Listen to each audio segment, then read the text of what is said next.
3 октября в стенах БГПУ имени Муфтихиддина Акмуллы прошла всероссийская конференция с международным участием. Языкознание, литература и гуманитарные науки народов Евразии. Прошлое, настоящее, будущее. Посвященная юбилею доктора филологических наук, профессора, члена-корреспондента Академии наук Республики Башкортостан, заслуженного деятеля науки Российской Федерации и Республики Башкортостан, почетного работника высшего профессионального образования Российской Федерации Талмаса Максумовича Гарипова. Уверен в том, что ваш богатый опыт научной и педагогической деятельности и в дальнейшем послужит делу сохранения и развития языков народов Российской Федерации.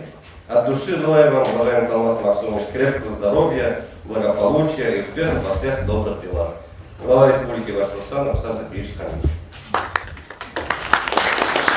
Под руководством Талмаса Максумовича прошла защита 30 кандидатских и 5 докторских диссертаций. Среди его учеников вице-президент Академии наук Республики Башкортостан Ураксин, профессор БГУ Ахтямов, кандидаты филологических наук и доценты нашего университета. Люби науку. Когда ты центр вселенной, будь солнцем. Будь как Гарипов.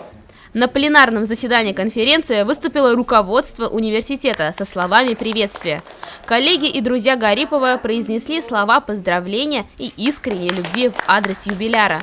Далее участники конференции выступили с докладами.